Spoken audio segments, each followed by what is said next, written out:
हो हो हो, सगळं फायनल झालं की सांगा मला. बरं, ठेवते. आई साहेब काय म्हणाले महाजन वकील? आधी ते तयारच होत नव्हते, पण कसं बसं राजी केलंय त्यांना. करतील ते कागदपत्र तयार.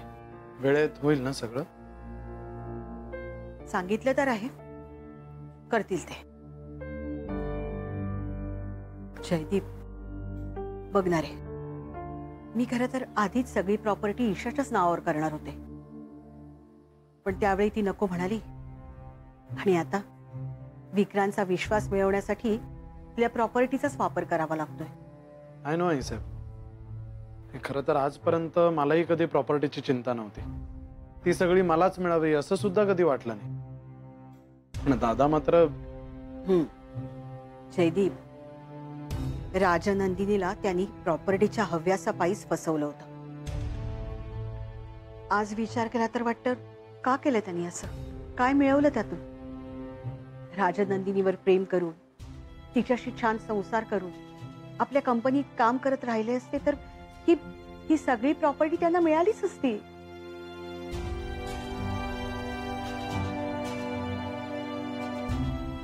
आई साहेब, राजनंदिनी ताईचं खूप प्रेम होतं ना त्याच्यावर? हो, तिने वेड्यासारखं प्रेम केलं त्यांच्यावर. तिने कंपनीतले तिचे सगळे अधिकार त्यांना देऊ केले होते. पुढे जाऊन सगळी प्रॉपर्टी, ही सगळी कंपनी त्यांच्याच नावावर झाली असती. पण म्हणतात ना, लोभ आणि लालसा माणसाला वेडं करून टाकते. त्यावेळी कुणाचं प्रेम त्याला बदलू शकत नाही किंवा स्वतःची सतसत विवेक बुद्धी, आणि मग माणूस चुकत जातो. पण आई साहेब, दादाची ती चूक नव्हती, प्लॅन होता, प्लॅन. त्याने जे काही केलं ते सगळं व्यवस्थित ठरवून केलं होतं त्यावेळी. म्हणून तर राजनंदिनी परत आलीये जयदीप. आणि हे सगळं जे घडतंय ना, ते यामुळेच घडतंय. ती विक्रांतला धडा शिकवायला परत आलीये.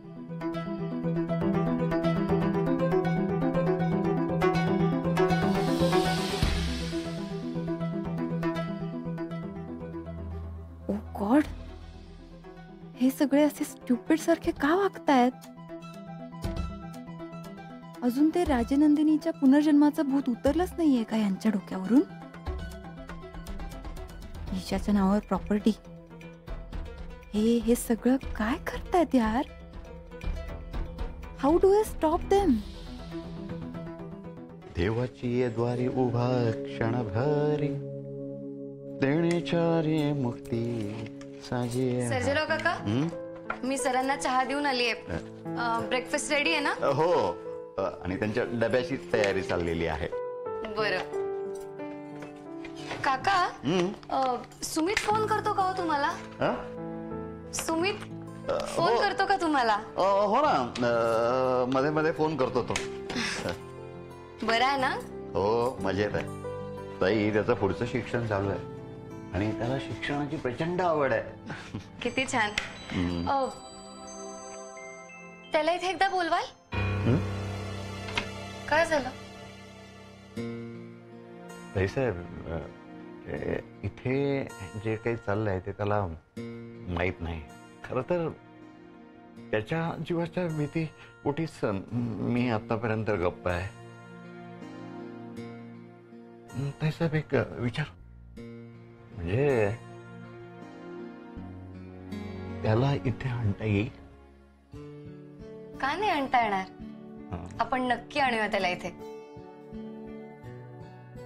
अरे हो, विसरलो. ताई साहेब, ते सामान आणायचं राहिलंय, मी घेऊन येतो.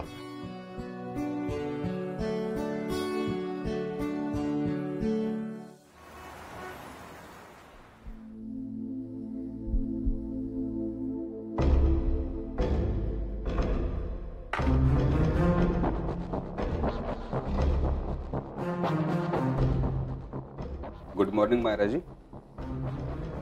घ्या कॉफी, घ्या, गरमागरम कॉफी घ्या.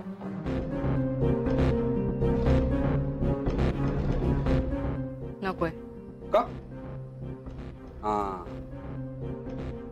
आमच्यावरचा विश्वास उडालाय नाही का? काय घाबरू नका, त्यात काय मिसळलेलं नाहीये. तेवढी गॅरंटी मला नक्कीच आहे झेंडे. तसंही आता विक्रांत सरांचा तुमच्यावर विश्वास राहिला नाही. त्यांना कळलंय की तुम्ही खोटं बोलताय आणि मी खरं बोलते. सो असं काहीतरी करून तुम्ही मला विक्रांत सरांच्या ऑफिसमधनंच काय विक्रांत सरांच्या आयुष्यातनंही काढू शकणार नाही याची जाणीव आहे तुम्हाला. खूपच कॉन्फिडन्स वाढलाय मायराजी.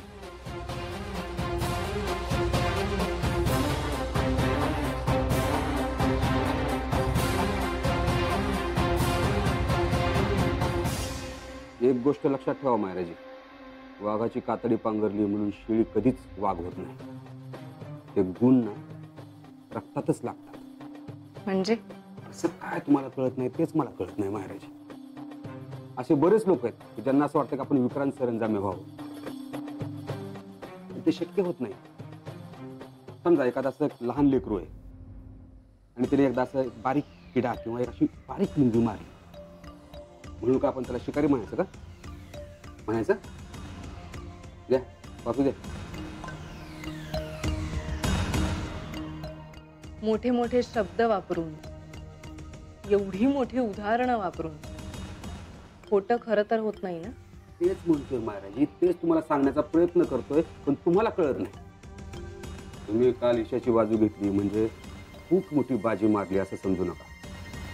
ईशाचं खरं रूप समोर आणण्यासाठी माझ्याकडे बरीच लोक आहेत आणि तुम्ही बघा, हे तर मी करणारच.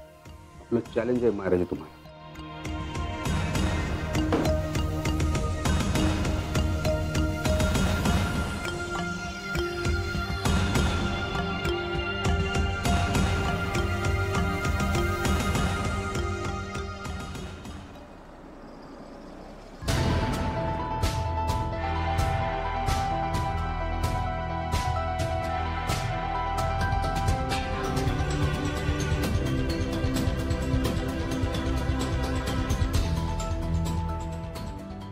सर्जराव, सर्जराव,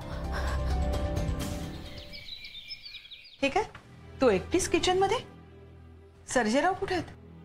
त्यांना मी मार्केटमध्ये पाठवलंय सामान आणायला. अच्छा बरं, बाकी सगळं झालं ना? हो आई साहेब, पण मला चटणी करायची होती सरांसाठी. ती नाही करता येणार आता, उशीर होईल. सर्जेरावने जाऊन किती वेळ झाला? अर्धा तास झाला असेल. अरे मार्केट तर जवळ आहे आपलं, मग एवढा वेळ का लागला? एनिवे येतील ते. बरं तू आवर लवकर.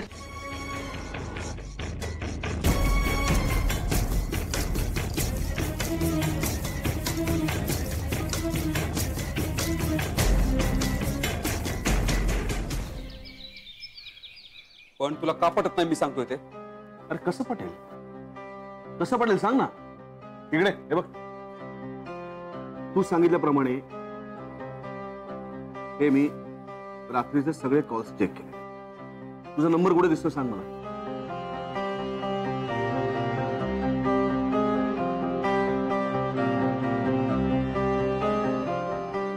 आई शपथ, मी तुला काल फोन केला होता, डिलीट केलाय त्यानं. महाचतुर झाली ती. विक्रांत, मी तुला सांगतो, तुला जसं वाटतंय ना तशी ती अजिबात राहिलेली नाही. मला एक कळत नाही, तू तिच्या पाठीमागे हात धुवून का लागलायस? कारण ती आपल्या मागे लागली म्हणून विक्रांत, आणि हे तुला कळत नाही. विलास, ती असलं काही करणार नाही. ती फक्त माझ्या तालावर नाचत आली आणि आई पुढे नाचत राहील, जसं ती म्हणते तसं. सर, मी तुमच्या शब्दाबाहेर नाही. काल रात्री तिने मला धमकी दिली विक्रांत. खूप सिरियस आहे हे, जरा सिरियसली घे मी काय म्हणतोय ते. धमकी? आणि ईशा, ती एवढीशी पोर काय धमकी देणार आपल्याला? हो रे बाबा, आता तुला कसं समजून सांगू मी? ते सोड, मी काय सांगतो ते ऐक. आज सरंजाम यांची सगळी प्रॉपर्टी ईशाच्या नावावर होणार आहे. हे स्वतः तिने मला सांगितले आज सकाळी. काय? तुझ्या म्हणण्याप्रमाणे ती जर महाचतुर असती किंवा आपल्या विरोधात असती तर ही गोष्ट तिने मला का सांगितली असती?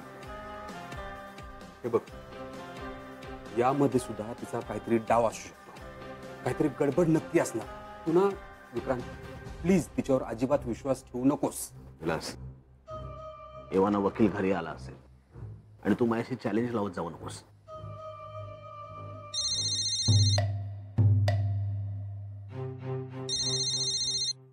हा बोल. झालं काम? Very good. कोणाचा फोन? मी आता तुला सांगणार नाही. तुझा माझ्यावर विश्वास नाही ना? एक दिवस दे मला फक्त. तुला पुरावा आणून देतो, मगच बोलू आपण. बघतो.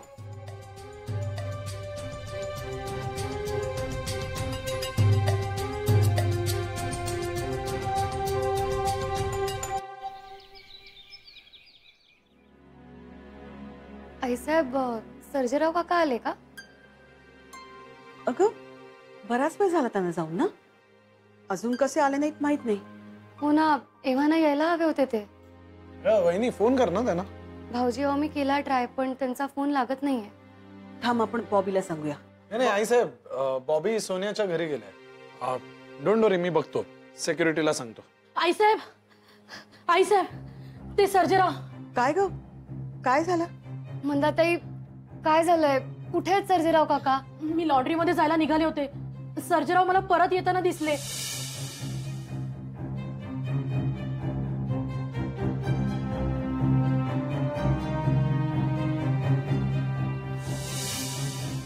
काय? हो, मी तसंच धावत तुम्हाला सांगायला आले.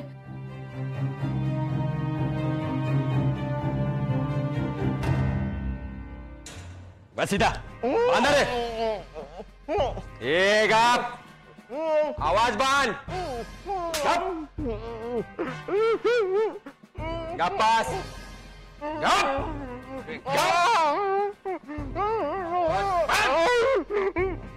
आवाज बांध. आवाज बांध. शंकर्या, किती मारशील म्हाताऱ्याला? बास कर. काढ तोंडाला बांधलेलं, काढ. मग बोलतील ते. काढ. झेंडे साहेब, मी काही केलं नाही हो. सोडा ना मला. सर्जेराव, तुझ्या अंगात शक्ती नाही, शरीर साथ देत नाही. निदान अक्कल तरी वापर. सर बोल. सोडा ना मला काहीच माहित नाहीये. माहित नाही? सर्जेराव, मला माहित आहे तुला सगळं माहित आहे. तू मला मदत कर. नाही केलीस ना, मग शंकर मला मदत करेल. शंकर, कर मला मदत. खरंच माहित नाही हो झेंडे साहेब, खरंच मला माहित नाही. शंकर, मला अजून मदत कर. खरंच मला माहित नाही हो साहेब. खरंच नाही मला माहित हो.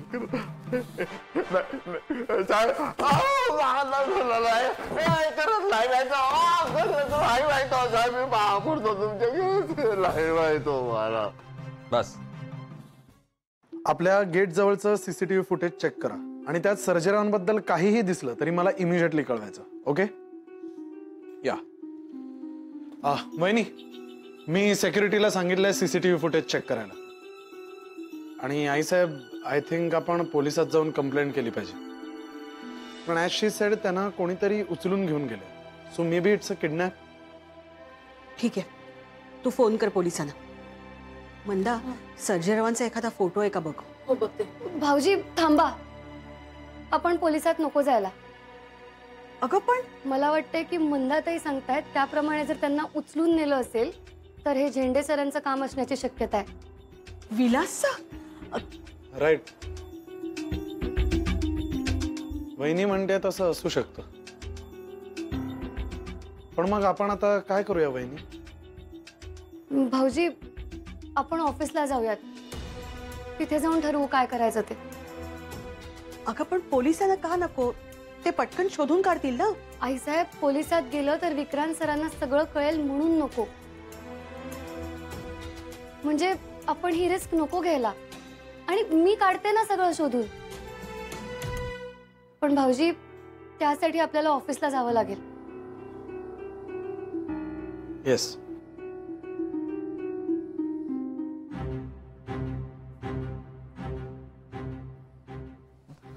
सर्जराव, परांजपे ऑफिसमध्ये फितूर झाला. तू घरी नक्की फितूर झाला असता. हं? विक्रांत सर तुला एवढी मदत करतात, तुझ्या सुमितचं सगळं शिक्षणाचं बघतात. हा, तरी तू सरंजामेचे पाय चाटतोस. तुला कंटाळ नाही करीत? हा, दादासाहेब माझे मालक होते. वा वा वा वा वा, पोपट मिठू मिठू बोलायला लागला. मला सांग सर्जीराव, राजनंदिनीचा तुला पुळका होता, ईशाचा सुद्धा तुला पुळका आहे. मला सांग, ईशा हीच राजनंदिनी आहे ना? आहे ना?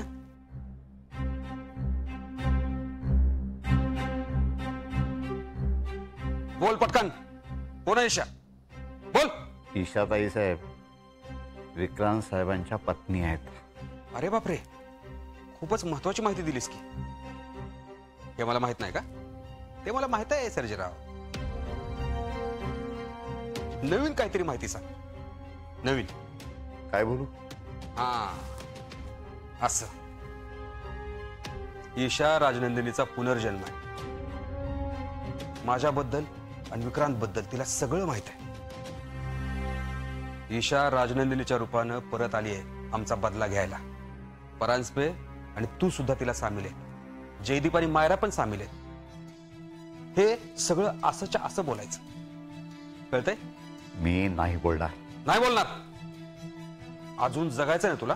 माझा जीव गेला तरी मी बोलणार नाही. ठीक आहे शंकर, त्यांना जीव जायला मदत करा.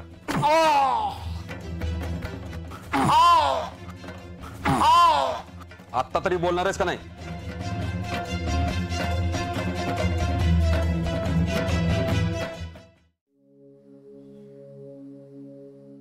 मायरा, आत येऊ? हो येस प्लीज, या ना. मायरा, खूप मोठा प्रॉब्लेम झालाय. सर्जेराव काकांना. एक मिनिट, शांतपणे बस आणि मला सांग.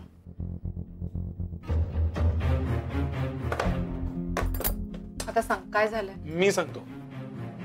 मायरा, वहिनीने सर्जेरावांना काहीतरी आणायला बाहेर पाठवलं, पण ते जे घरातून बाहेर गेले ते परत घरी आलेच नाही. आणि मंदाने घरी येऊन सांगितलं की तिने काही माणसांना सर्जेरावांना गाडीत बसवून नेताना बघितलं. माय फ्रेंड वहिनीला असा डाऊट आहे की हे काम नक्कीच झेंडेने केलंय, म्हणजे झेंडेनेच सर्जेरावांना गायब केलंय. झेंडे अगदीच तसं करू शकतात, कारण ईशा बद्दलचं सगळं सत्य विक्रांत सरांसमोर यावं यासाठी ते कुठल्याही लेवलला जाऊ शकतात. Absolutely possible. सर्जेरावांना माझ्यामुळे त्रास होतोय आणि हे मला पटत नाहीये. म्हणजे जे काय असेल ते मी सहन करेन, त्यांना का उगाच त्रास? हो, याआधी परांजपेंच्या मागे झेंडेची माणसं लागली होती. त्यामुळेच परांजपे सर अचानक रेझिग्नेशन देऊन सुद्धा निघून गेले. हो, पण परांजपे त्यांच्या मुलीच्या घरी सुखरूप आहेत. सर्जेरावांचं काय? हो, तरीच काल मला झेंडे धमकी देऊन गेले. कसली धमकी? झेंडे म्हणत होते की मी आता जो डाव खेळणार आहे तो तुम्हाला कधीच कळू शकणार नाही.